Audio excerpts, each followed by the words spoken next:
In a game that got tight there in the second half, Andy Martavius just kept coming through for you. Just a big Yeah, he was without question the MVP of the game. That's the Martavius Newby we recruited, the guy that we thought would be energy, and that's what he was. He was just all over the floor.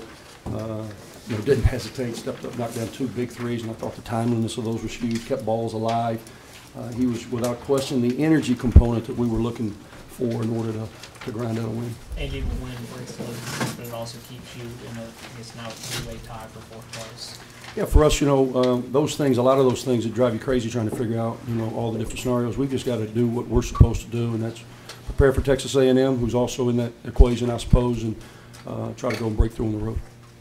What did you think, Andy, of your defense against Rutherford? Looked like y'all.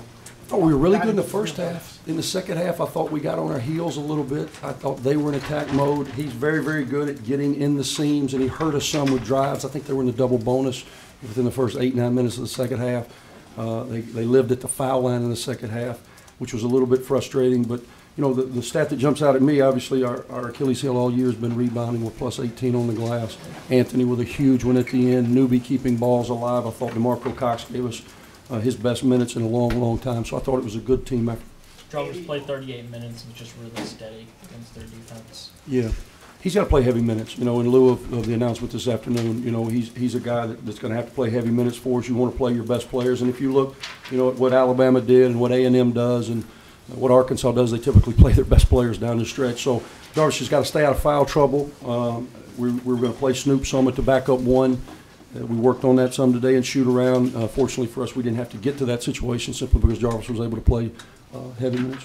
Do you expect Derek to be back this season? Oh, it is what it is at this point. I don't know what's going to transpire. There's going to be some things set in place, and whether or not he meets those will determine what happens next. Andy, you had a 13-point lead early, really jumped out. How satisfying is that, considering the way it's been? Well, I thought we were pretty locked in, and I think it was really based on our defense. Our half-court trap was turning them over, and we were getting some balls in the open floor.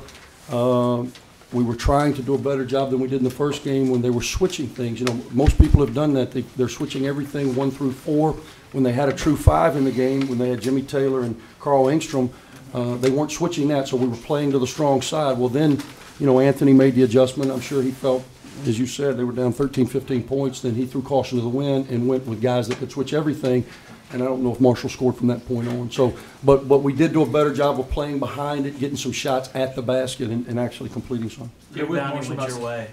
Rebounding went your way tonight. Huge. And I think it was just, effort, and we challenged them and challenged them and challenged them. And physically, I thought we could match up well. And proud of the guys for battling. 17 big offensive rebounds. Typically, that goes the other way. Tonight, it went our way, and that's the reason we won. A little bit more about Marshall not scoring for the second game in a row. The second half, he didn't score. I mean, it's just a matter of getting shut down a little bit. 4 for 13, 2 for 8. I mean, some of his ball handling decisions, questionable. Do you want to play Anthony at the 4 more and more? I just want to win. I don't really get caught up in it. I really don't. I want to be able to, and it puts him in a tough spot because I'm asking him to know a lot of different things, and we're a set-based team because when Jarvis is in a flow, I kind of let it go. Otherwise, we want to try to get the ball to the right people in the right spot so we're not improvising a lot.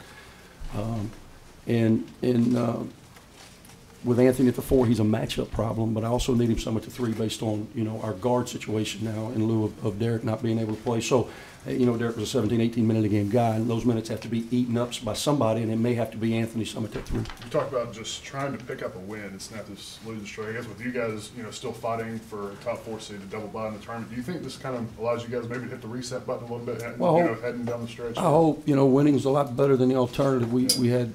We had a 3-game homestand, and we went 1 for 3. That certainly wasn't the goal. We had 2 heartbreakers on the road, and they started us in this swoon with Rutherford hitting a shot at the buzzer a couple of weeks ago. Then we lost a heartbreaker at Georgia. It just feels good to win. I want to get a little pop back in our step.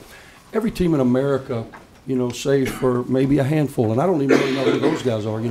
I watch Syracuse, and Syracuse has 5 straight games, hitting a half-court shot to win, or getting beat, come back and win, get beat, and then have a last-second shot that they get a defense. So everybody's in this grind. We're no different, and we've just got to be tough enough mentally and physically to grind through it and just see what this team's capable of doing. Because I yet to know what the ceiling is, quite frankly. I think that when we rebound like we did tonight, this team's got a lot of basketball in front of it. That has not been the norm for us, though, and that's the problem that puts us in the predicament we're in. Anything else? Did you do anything different with Relaford tonight? Just tried to gap him and stay in front of him as much as we could. We were switching ball screens just to try to stay in front of him. I thought in the second half we didn't do as good a job, and he's very good at getting in gaps and making plays, and he hurt us some in the second half. Thanks, Coach.